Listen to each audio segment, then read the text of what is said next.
Welcome to Echo 103, Study Session 1, The Nature and Structure of Nigerian Economy. Introduction. In this study session, you will examine the regional specialization of economic activities in Nigeria. You will also examine the sources and the trends of growth in this country, while also highlighting the factors that mitigate against growth and development in this country's economy. Learning outcomes. When you have studied this session, you should be able to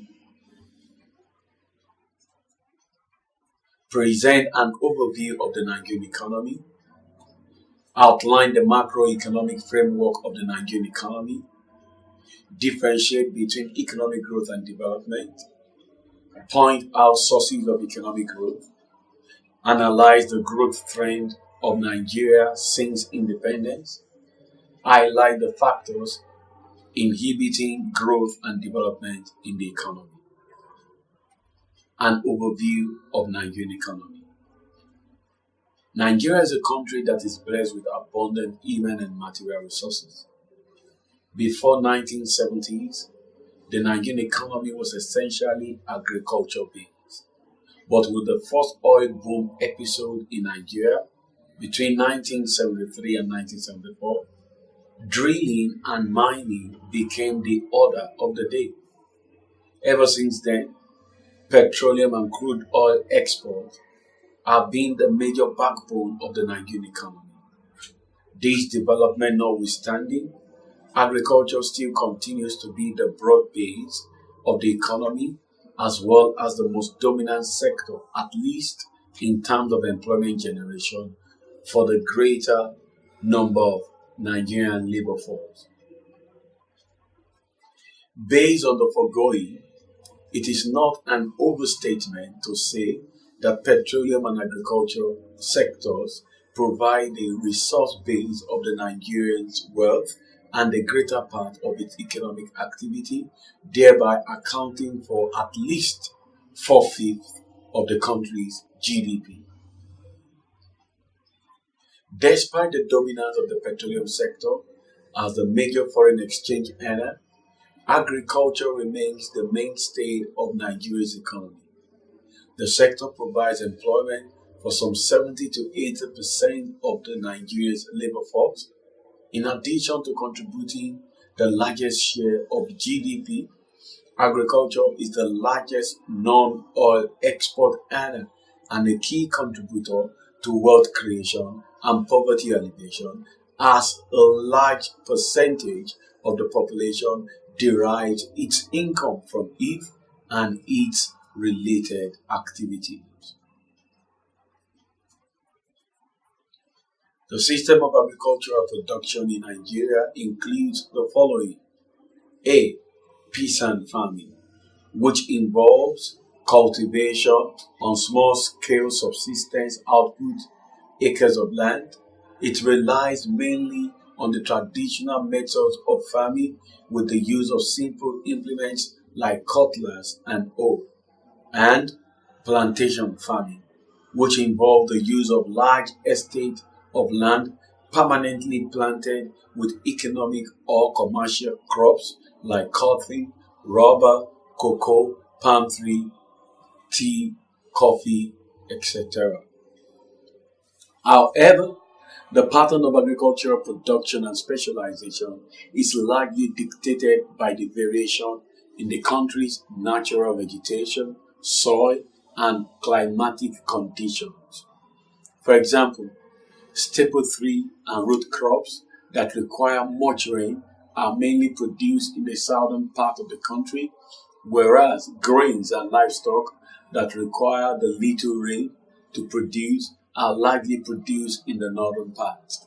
This indeed depicts the picture of the regional specialization of economic activity, which has greatly enhanced the growth of inter-regional trade in Nigeria over the years. More so, specialization in the production of export crops is also conditioned on the climatic variation across the country. Thus, export three crops such as cocoa, rubber, palm, and wood, which require plenty rain, are heavily produced in the rainy south, while the country's other export, groundnut and cotton, which require little rain, are concentrated in the drier north. The Middle Belt specializes mainly in the production of vegetable oil such as soybeans. Jos, the capital of Plateau State, has most of the metallic minerals such as tin, columbite, lead, and zinc. The mining of these minerals represents a sizable proportion of the world's output. More so, the mining of lead and zinc is observed in Abakaliki in Ebonyi State and in Owerri in Imo State. Coal mining is centered on Enugu in the southeastern part of the country. Lokoja areas of Kwara State and Enugu have been confirmed to be having considerable deposit of iron ore. Oil wells exist in rivers, Bayelsa, Cross Rivers, Delta, Imo, and in all other Niger Delta member states. Furthermore, manufacturing activities is mainly carried out in a few but relatively large urban centers. These centers include Lagos, Port Harcourt in Rivers State, Aba in Abia State, Onitsha in Anambra State, Enugu in Enugu State, and Owerri in Imo State. Manufacturing activities also go on in these cities located in the northern part of the country: Kaduna, Kano, Zaria. Manufacturing, like its sister sector, mining, is a rather small source of employment. Its contribution to the GDP and employment remains small. Macroeconomic framework: GDP growth, sectoral composition, and performance. This section will attempt to expose to you the macroeconomic framework using Nigeria as a case study. It will equip you with analytical tools to assess global economy. Macroeconomic framework defined.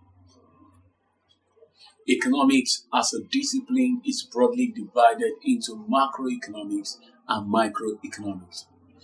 Macroeconomics is the aspect of economics that examines what determines total employment and production, consumption, investment in raising productive capacity, and how much a country imports and exports. It also asks what causes boom and slumps in the short run and what determines the long-term growth rate of the economy, the general level of prices, and the rate of inflation. Macroeconomics examines how these matters can and should be influenced by the government through monetary and fiscal policies.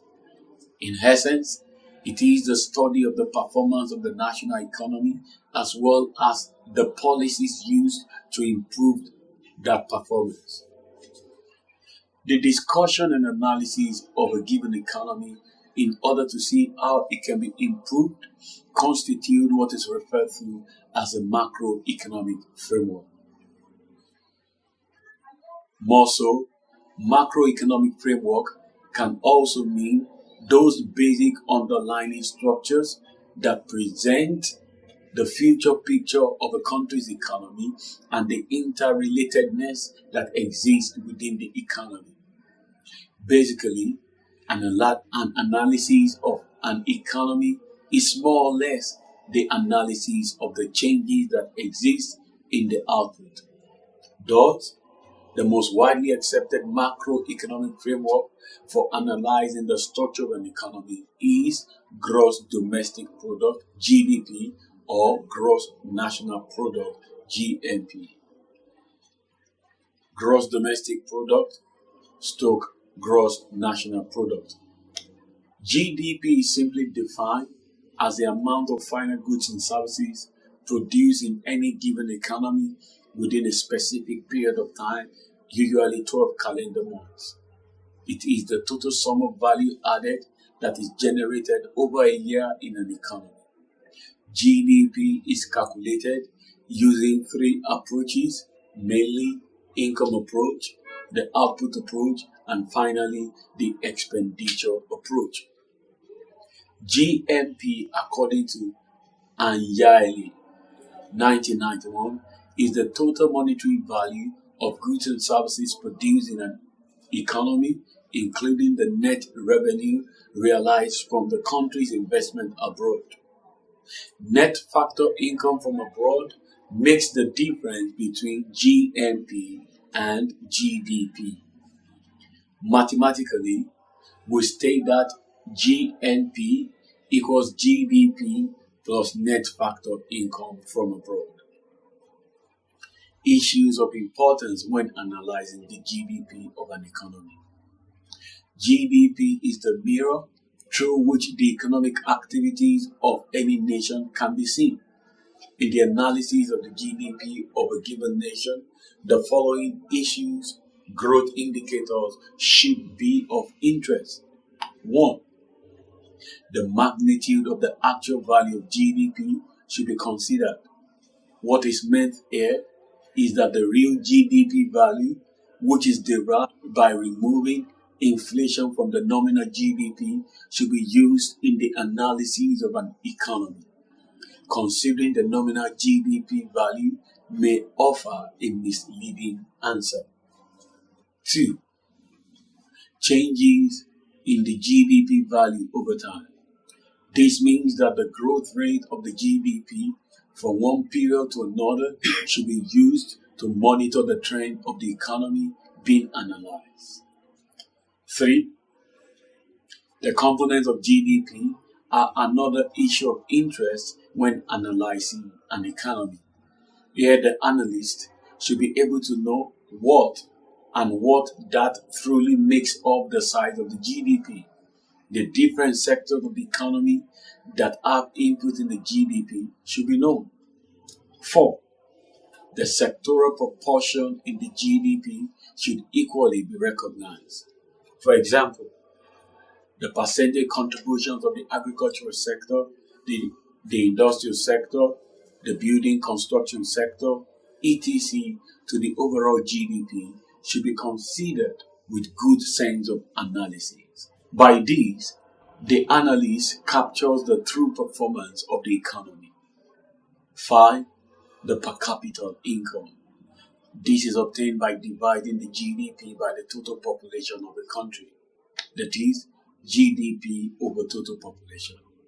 This index tells us the share of every individual member of the country from the overall GDP. Methods of analyzing the GDP. In analyzing the GDP, economics welcome mainly two methods, namely the descriptive analytical method and the comparative analytical method. The descriptive method, data that describe economic phenomena are compiled and analyzed using economic, mathematical, or statistical tools. The comparative method tries to draw a comparison of the different sectors of the economy so as to see their behavior in the process of generating output. Economic growth and development. Economic growth and development are parts of the major goals of every society. Oftentimes, people seem to use the two terms interchangeably, possibly thinking that they mean the same thing. The two terms do not exactly mean the same thing. We shall now examine them separately and then attempt to distinguish between them. Economic growth.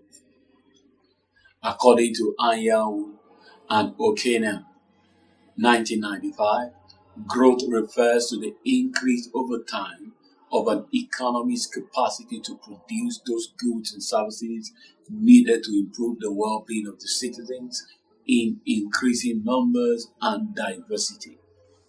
Todaro 1977 maintains that growth is the steady process by which the productive capacity of the economy is increased over time to bring about rising levels of national income.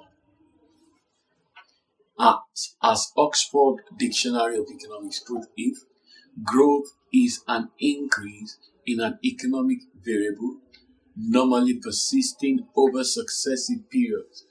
However, rapid or persistent growth is likely to involve changes in the nature of economic activities with new products or processes and new types of labor skills, capital goods, and economic institutions. In addition, economic growth also refers to the increase in a country's production of income per capita.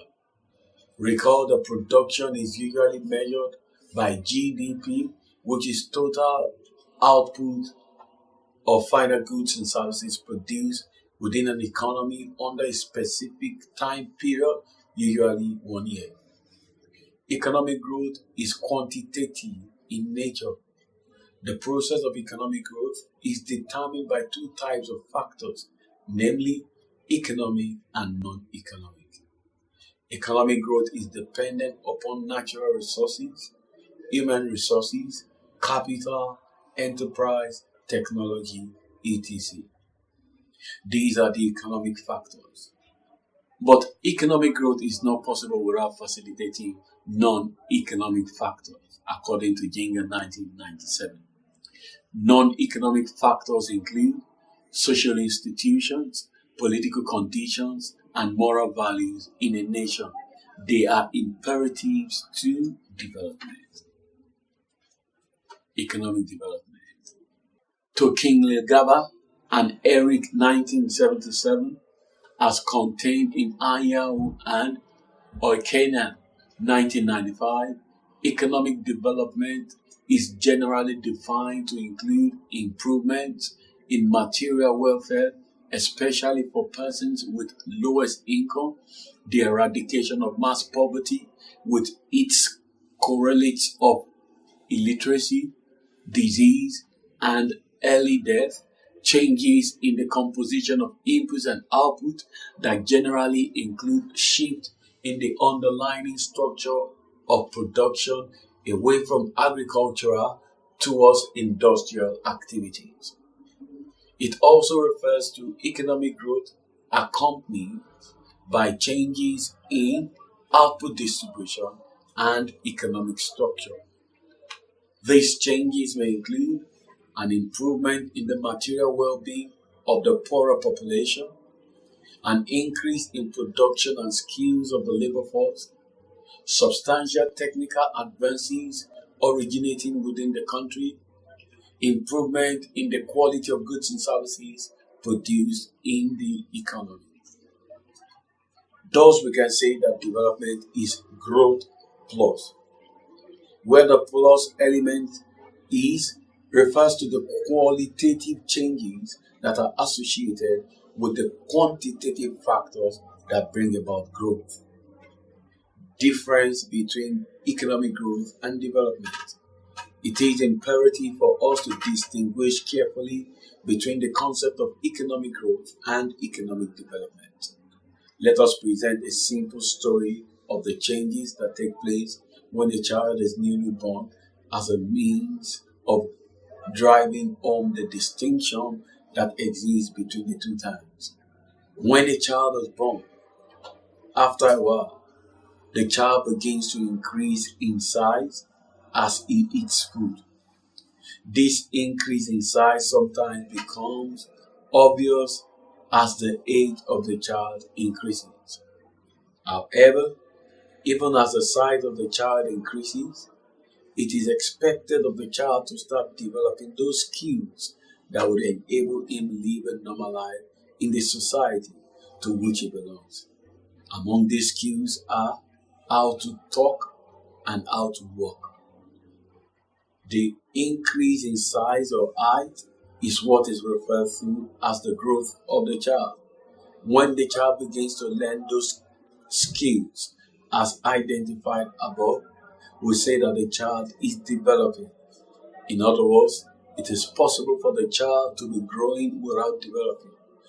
Development, as we have seen, is beyond growth.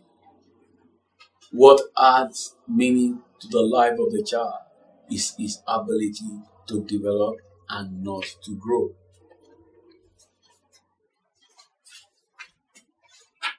As it's in the life of this child, so is it in the economy of any nation.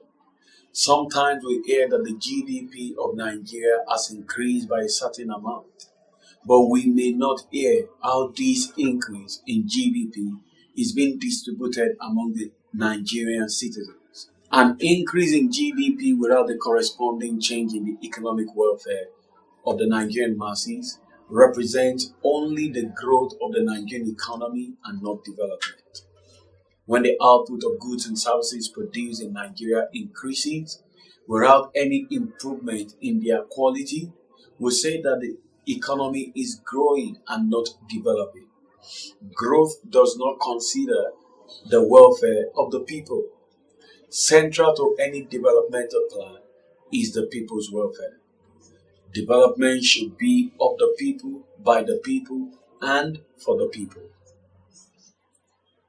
Development ensures the transformation of the entire economy from a less desirable to a more desirable one. It does this by bringing improvement in the material welfare of the people. For instance, developmental policies will, among other things, seek to improve the value of the people's income, reduce unemployment, provide basic infrastructure, fight corruption, ensure equitable distribution of national resources across the different geopolitical zones, ensure equal opportunity to education, avoid denial of justice, and so on. These issues are not a priority when growth alone grips the attention of any country. The question now is growth or development, which has gripped the attention of Nigeria. More so, economic development is a sustained growth. When growth becomes less sustained over a given period of time, we can say that development has taken place. In other words, before we can experience economic development, we must first have economic growth. Hence, we can conclude by saying that while development embraces growth, the opposite does not necessarily hold. The growth pattern of the Nigerian economy.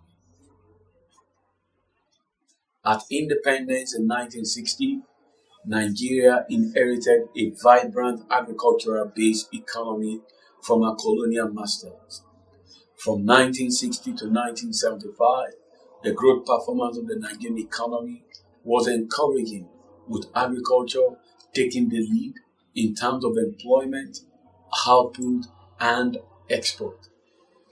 Between 1960 and early 1970s, the contribution of the manufacturing sector to GDP rose from 4.8% to 8.2%.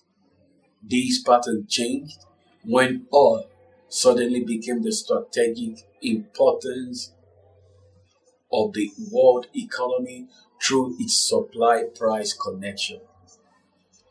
The massive increase in oil revenue as a result of the Middle East War of 1973 created unprecedented, unexpected, and unplanned wealth for Nigeria. They began the dramatic shift of policies from a holistic approach to benchmarking them against the state of the oil sector. During the oil boom period, the average growth rate of output stood at 6.2%. According to Bursary 2006, the recession in advanced Western economies which started in the late 1970s due to rising interest rates and high production costs, led to a sharp decline in Nigerian exports. The international price of crude oil collapsed. However, in the 1980s, the growth performance in Nigeria declined significantly. In 1986, Nigeria adopted a far-reaching economic reform known as a Structural Adjustment Program. The program came with various forms of deregulation and plans to diversify the economy. Between 1986 and 1997, GDP grew at 4% annually due to the various reforms pursued in the economy. A critical examination of the sectoral performance shows that pre-1980 position of the agricultural sector has not been restored, and in fact, the contribution of the extractive, mineral, and quarrying sector to GDP has increased over the years, so also in the contribution of the services sector.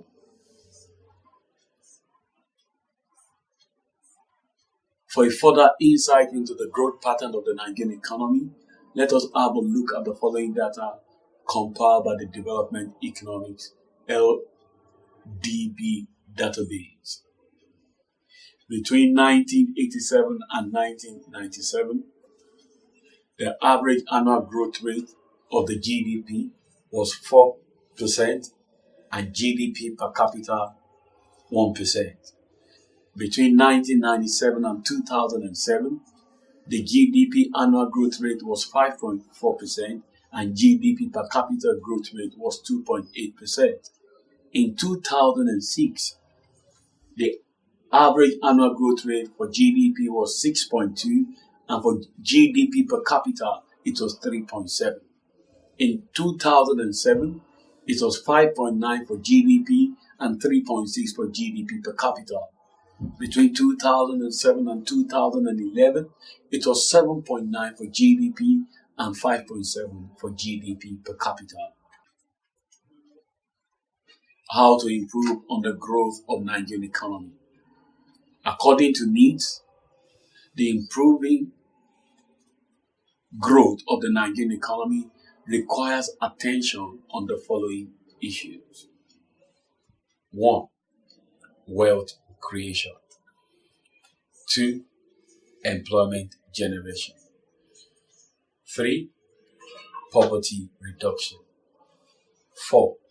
Value reorientation. Sources of economic growth in Nigeria. The term economic growth is hereby defined as an outward shift of a nation's production possibility frontiers. A PPF simply represents the various possible combination of choices available to an economy in terms of different uses to which factors of production can be put. An example of PPF is depicted in the diagram below. Regardless of the roadmap adopted by a developed or developing economy, it is possible to identify a number of factors that determine economic growth. These factors are aptly captured in Ginga 1997 and are presented thus. The process of economic growth is determined by two types of actors, economic and non-economic. Economic growth is dependent upon its natural resources, human resources, capital, enterprise, technology, etc. These are economic factors. But economic growth is not possible so long as social institutions, political conditions, and moral values in a nation do not encourage development. These are non-economic factors. Factors inhibiting growth and development in Nigeria. As recognized by needs, factors that inhibit growth and development in Nigeria include 1. Inconsistent macroeconomic policy. 2. Instability and policy reversals. 3. Conflict between different macroeconomic goals. 4. Public sector dominance in production and consumption. 5. Persuasive rent sinking and corruption facilitated by the fact that the government is the hub of economic activities. 6. Inadequate and decaying infrastructure. 7. High volatility of major macroeconomic aggregates. 8. Weak institutional capacity for economic policy management and coordination. 9. Unsustainability of public finance at all levels of government. 10. Lack of effective coordination across levels of government. 11. Large debt overhang. 12. High and rising unemployment, particularly with regard to graduates of tertiary institutions, as well as phenomenon of underemployment. 13. Neglect of the agricultural sector. 14. High inflation rate resulting from high depreciation of the value of the naira. 15. Low level of savings and investment. 16. High and rising population. Summary. We commence this session with an overview of resource distribution in Nigeria and an examination of regional specialization of economic activities in Nigeria. You are thereafter exposed to analytical skills to assess an economy. We also explore the sources of economic growth and development in Nigeria, factors that inhibit growth and development in the Nigerian economy, and how to improve on the growth rate of the Nigerian economy. This is the end of study session 1. Thanks for listening.